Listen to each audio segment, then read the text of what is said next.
ஆயா தரமான வேலை பார்த்துட்டு இருக்க. செம்ம செம்ம செம்ம. ஐயோ ஒன்னா மாதிரிதாயா இருக்கணும், ஒன்னா மாதிரிதாயா இருக்கணுங்கிற மாதிரி செம்ம வேலை பார்த்துட்டு இருக்கேன். ரெண்டாவது ப்ரோமோ வந்து ரிலீஸ் ஆயிடுச்சு. ரெண்டாவது ப்ரோமோ இப்போ பாக்குறோம். அண்ட் இந்த வீடியோக்கு புதுசாக வந்து நான் சப்ஸ்கிரைப் பண்ணிருங்க. அண்ட் இந்த வீடியோக்கு ஒரு லைக் அண்ட் கமெண்ட் பண்ணிருங்க. வாங்க நம்ம இப்போ வீடியோக்குள்ள போகலாம்.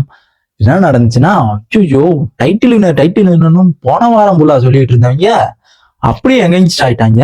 அச்சோ என்னடா டைட்டில் சொல்றாங்களே, திடீர்னு எல்லாருமே எங்கேஜ் ஆயிட்டாங்க. ஐயோ லாஸ்ட் வீக்கை பார்த்து எல்லாம் பயந்துட்டாங்கன்னு நினைக்கிறேன் சொல்ல போனா. ஐயோ கொலை நடுங்குறாங்க போல இருக்கு. காலைல கத்தலையே பாட்டு போடும் போது யாருவன் அப்படிங்கிற மாதிரி. யாரா அவன்? உங்க கூட தான்டா விளாண்டா அர்ச்சனா. அவங்களுக்கு ஏன்டா இப்படி மாறி இருக்கீங்க? நல்லா போன வாரம்லாம் நல்லா தானே பேசிட்டு இருந்தீங்க. லாஸ்ட் வீக் வந்துருச்சு. சரி நீங்க ஒரு கேமுக்கு ஒரு இதா வேலை, அதை ஏன் ஒரு ஆள் அட்டாக் பண்றீங்க? எல்லாத்தையுமே அட்டாக் பண்ண தானே. எல்லாருமே பேசுறாங்களே, எல்லாருமே தானே போய் சொல்றீங்க. எல்லாருமே அட்டாக் பண்ண வேண்டியதானே. போய் அந்த பொண்ணை மட்டும்தான் அட்டாக் பண்ணுமோ, இல்லைன்னா அட்டாக் பண்ண மாட்டீங்க? சொல்லுங்கடா. ஏய் உங்களுக்கு தான் அட்டாக் பண்ண மாட்டீங்க. இதெல்லாம் எப்படி இருக்கு? ஒரு பொண்ணை அட்டாக் பண்றது செம்மடா நீங்கண்ணா. அதுலயும் என்ன நடந்துச்சுன்னா, ஒரு டாஸ்க் ஒண்ணு நடந்துச்சுன்னு நான் ஏற்கனவே போன வீடியோ சொல்லியிருந்தேன். அந்த டாஸ்க் வந்துட்டு எல்லாருமே குறிப்பிட்டு நம்ம அர்ச்சனை சொல்லிட்டு இருந்தாங்க. சொல்லிட்டு இருக்கும்போது இவங்க கேட்டுட்டு தானே இருந்தாங்க. எந்த ஒரு இதுவுமே பேசவும் இல்லை, எதுவுமே பண்ணல, கேட்டுட்டு தான் இருந்தாங்க. அர்ச்சனா சொல்லும் போது மட்டும் அப்படியே பொங்குனா, ஒரு பொங்க சோறு எடுத்து வாயில அட்டினா போங்கடா அப்படின்ட்டு. அர்ச்சனா பேசும்போது மட்டும் வாயில இருந்து எங்க வசம்ப வச்சு தேய்க்கிறதுன்னு தெரியல, வந்துட்டானுங்க அப்படியே. மாயாதான் இதுக்கு முற்றுப்புள்ளி சொல்ல போனா. முற்றுப்புள்ளியும் சரி, ஆரம்ப புள்ளியும் சரி, மாயாதான் சொல்ல போனா.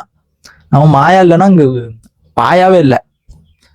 இது மாதிரி எல்லாருமே டாஸ்க் வந்துட்டு சொல்லிட்டு இருந்தாங்க. நான் சொன்னேன் எல்லாருமே அர்ச்சனா பத்தி ஃபுல் டார்கெட். எப்படி அந்த மாதிரி டார்கெட் பண்ணாங்கன்னு தெரியல. ஒருத்தன் சொல்றானா இல்ல எல்லாருமே டார்கெட் பண்றாங்களா?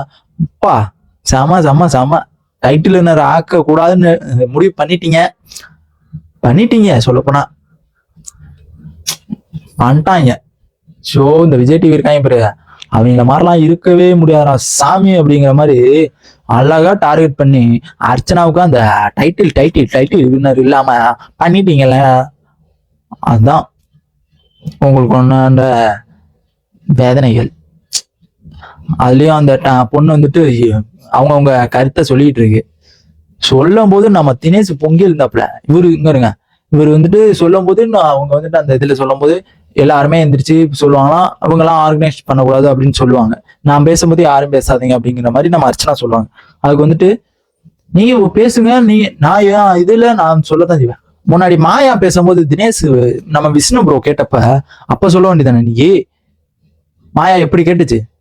இது ஏன் இடம், பிக் பாஸ் அவங்க பேசட்டுமா நாங்க பேசட்டுமா அப்படிங்கிற மாதிரி மாயா பேசினாங்கல்ல. அப்ப நீ சொல்லியிருக்க வேண்டியதானே, எங்க இது நான் பேசுவோம் அப்படிங்கிற மாதிரி. இப்ப ஏன் சொல்ல? பயமா மாயானா? இல்ல பயமானு கேட்டேன், சும்மாதான் கேட்டேன், பயப்படாதீங்க.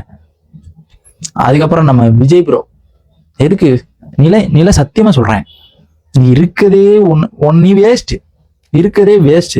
எதுக்குடா இருக்க? இங்கிட்ட போறத டப்புன்னு அங்கிட்ட மாத்திடுவேன், இங்கிட்ட போறத அங்கிட்ட மாத்திடுவேன். ஆனா நீ விஷ்ணுக்கு பண்ணா போறா விஷ்ணு. ஐயோ அவன் உன்னை பாவம் தாண்டா நினைச்சிட்டு உன்னை பக்கத்துல சேர்த்துக்கிட்டான். ஆனா வச்சா போடுற ஆப்பு பெரிய அப்பா. செம வரித்தானா. உன்னை வச்சுட்டு தாண்டா நாங்களாம் அப்பா இன்ஸ்பிரேஷன்.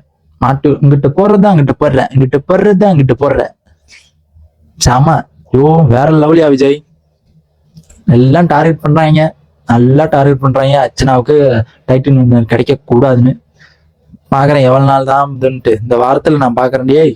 பாக்குறேன்.